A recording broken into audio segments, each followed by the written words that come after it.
તો વડોદરામાં ભાજપ પ્રમુખ સતીશ પટેલે પણ મહિલા કાર્યકરના આક્ષેપ ફગાવ્યા છે।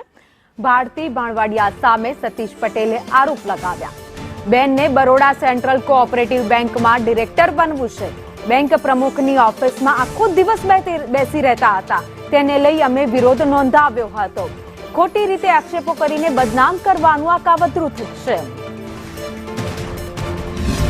આ બરોડા સેન્ટ્રલ કોઓપરેટિવ બેંકમાં ડિરેક્ટર બનવું હતું સરકારી,